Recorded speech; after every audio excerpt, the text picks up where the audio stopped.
Hi,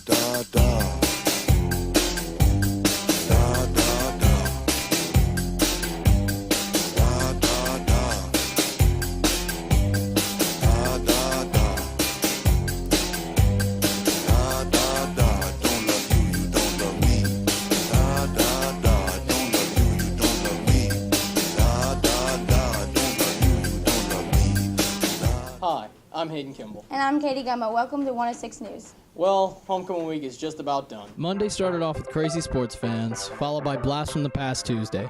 On Wednesday, students dressed like their favorite group. Thursday, girls dressed like boys, and boys were dressed like girls for opposite day. And today, students were allowed to wear their homecoming t-shirts. Our annual Spirited Week began a little early this year when last Friday, local news station WAFB came and filmed our pep rally for the East Iberville game.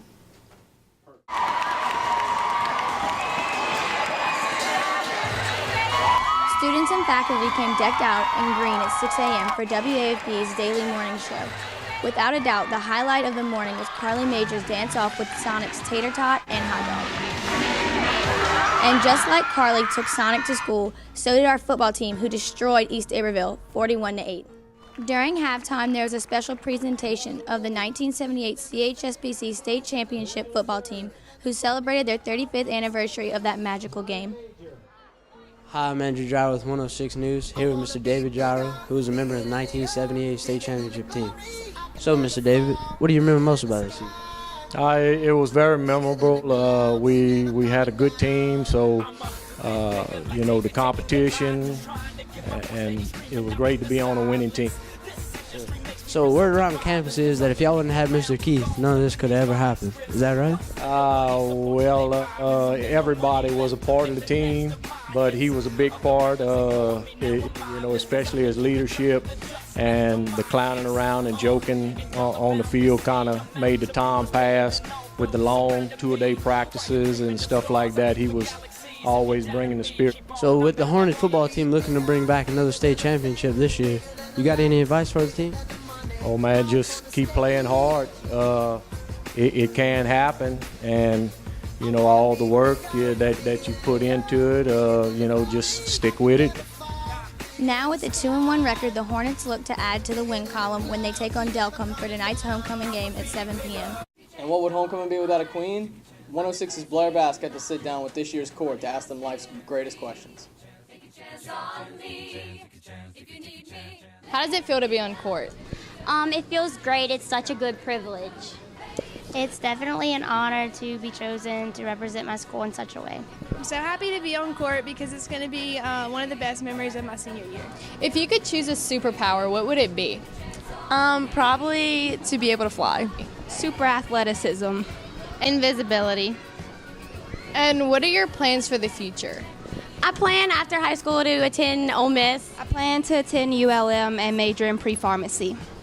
I'm not sure on which college yet, but I plan on being a physical therapist. I plan to go to LSU and major either in psychology or radiology. And what are you going to miss most about Catholic?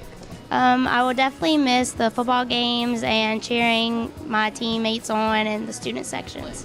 Playing sports and my friends and just small town stuff. Finally, in sports, the cross-country team gets back to work this Saturday at the Port Hudson Battlefield Race. Races start at 8 a.m. Hayden, what are you looking at? Oh, sorry. It's a new video game Cornell told me to check out. Cornell? Yeah. Here's 106's Cornell Green with What's Buzzing. I'm Cornell Green. And I'm Boogie Nelson. And we're here to tell you what's buzzing. Body moving, body moving, body moving. We be body moving, body moving, body moving. Hey, man, you got the Snapchat I sent you? Nah, man, I'm on Vine, man. Look at this. Oh, look at this dude, man. Yeah, by the way, the latest out this week is Madden NFL 25 by EA Sports.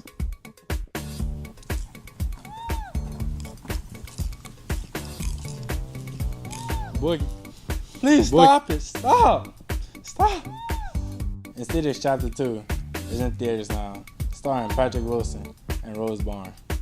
Hey, Boogie, what game you playing, man? Playing that new Grand Theft Auto. Hey, is it nice? It's alright, man. Hey, move back. Yeah, by the way, y'all should go purchase Grand Theft Auto. It's at the nearest game retail. Our song of the week is Blurred Lines by Robin Thicke featuring Pharrell and T.I.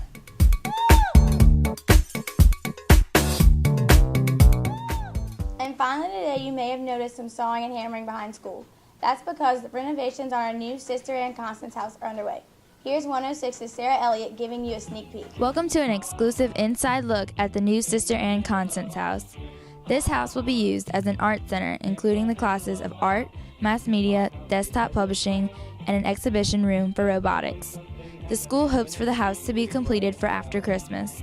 Tell me, what are your feelings about moving your program to the new house?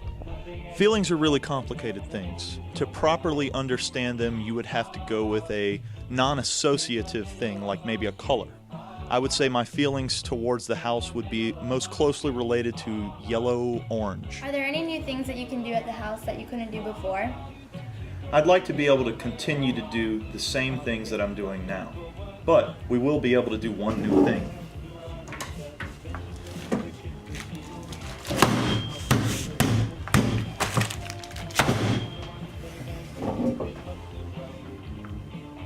We'll be able to do that without disturbing anyone.